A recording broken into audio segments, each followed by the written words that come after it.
Hello guys, it's me Mustafa and welcome back to our channel with another video. दोस्तों, आज हम जिस इंसान के बारे में बात करने जा रहे हैं उस इंसान का नाम है इलॉन मस्क। दोस्तों, एक कहावत है, खुद वो बदलाव बनिए जो आप ये दुनिया में देखना चाहते हैं। ये अल्फाजों को जिसने हकीकत में बदला है वो है इलॉन मस्क। इलॉन एक इन्वेस्टर, इंजीनियर और बिजनेसमैन हैं और आज की दुनिया में वो अपनी अनोखी सोच की वजह से काफ़ी नाम कमा चुके हैं।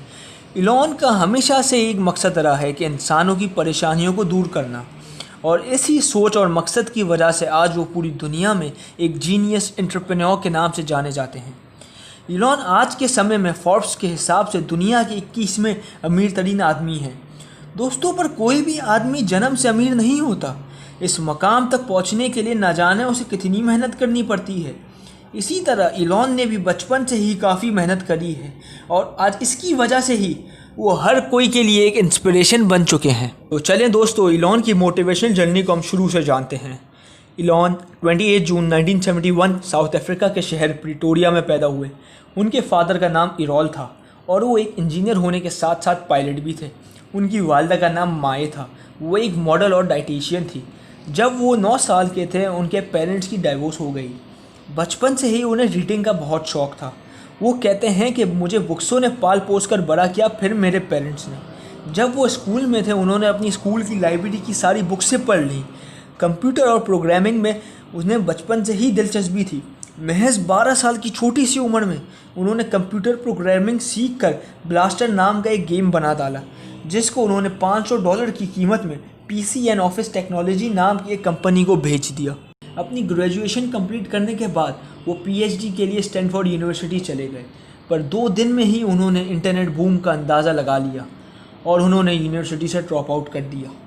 एक कामयाब इंसान बनने के लिए अपने कदम आगे बढ़ा लिए। 1995 में अपने भाई के साथ मिलकर Zip2 नाम की एक कंपनी शुरू करी, जो एक सॉफ्टवेयर कंपनी थी, जैसे कि आगे जाके कॉम्पैक्ट ने $307 मिलियन जैसी बड़ी रकम में खरीद लिया। बिकने के बाद Zip2 में अपने 7% शेयर से इलॉन को कुल $22 मिलियन मिले और फिर 1999 में इन पैसों में से $10 मिलियन का इन्वेस्टमेंट करते हुए उन्होंने अपनी एक नई कंपनी X.com की शुरुआत करी, जो एक ऑनलाइन पेमेंट कंपनी थी। बाद में X.com कॉन्फिनिटी इंक नाम की एक कंपनी के साथ मर्ज हो गई और बाद में उस कंपनी का नाम पेपैल हो गया। 2002 में eBay ने पेपैल को $5 बिलियन में ख़रीद लिया, जिसके बाद इलॉन को $165 मिलियन मिल गए। इतने से भी वो खुश ना हुए। पेमेंट इंडस्ट्री में तो रेवोल्यूशन ले आए थे, पर अब वो इंसानों को धरती के बाहर बसाना चाहते थे और एक और रेवोल्यूशन लाना चाहते थे। Zip2 और X.com के बाद इलॉन ने अपनी तीसरी कंपनी की शुरुआत करी, जिसका नाम SpaceX था। आज के टाइम में ये कंपनी स्पेस व्हीकल्स बनाती हैं। हालांकि उन्होंने स्पेस साइंस और एरोनॉटिकल की कोई डिग्री नहीं ली थी, लेकिन उन्होंने एरोनॉटिकल की किताबें घर पर ही पढ़कर इतना नॉलेज जमा कर लिया था कि खुद की स्पेस एजेंसी SpaceX बना डाली। इतने बड़े प्रोजेक्ट पर काम करने के लिए उन्हें बहुत से पैसे और टेक्नोलॉजी की ज़रूरत थी, इसलिए उन्होंने सैटेलाइट को ऑर्बिट पर भेजकर पैसे कमाने का प्लान बनाया। लेकिन इसके लिए उनके पास रॉकेट बनाने की टेक्निक नहीं थी, जिसकी वजह से वो रशिया गए। लेकिन वहाँ रॉकेट की प्राइस बहुत ही महंगी थी, जिसके बाद उन्होंने खुद का रॉकेट USA में ही बनाने का एक हैरानकुन फैसला किया, जो अब तक किसी भी प्राइवेट कंपनी ने नहीं किया था। उन्होंने तैयारी पकड़ ली, एक के बाद लगातार 3 रॉकेट बनाए और तीनों ही स्पेस तक ना पहुँच सके और क्रैश हो गए। इन तीनों फेल्ड अटैम्प्ट्स ने इलॉन को फाइनेंशियल क्राइसिस में डाल दिया था। ऐसे में वो अपने चौथे अटैम्प्ट की तैयारी में लग गए। इस अटैम्प्ट के लिए उन्होंने मार्केट से काफ़ी कर्ज भी लिया। कहीं लोगों ने उस टाइम पर इलॉन को पागल, बेवकूफ़ कहा, पर वो ना रुके। अपनी गलतियों से उसे सीख कर और उसे सुधार कर अपनी हार को कामयाबी में बदल दिया।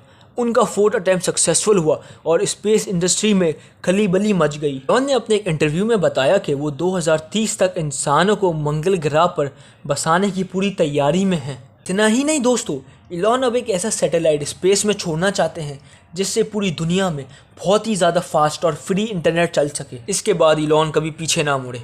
2003 में इलॉन ने 2 लोगों के साथ मिलकर टेस्ला नाम की एक और नई कंपनी की शुरुआत करी और 2008 के बाद से ही वो टेस्ला के CEO के तौर पर काम कर रहे हैं। टेस्ला के ज़रिए उन्होंने पूरी ऑटोमोबाइल इंडस्ट्री बदल डाली।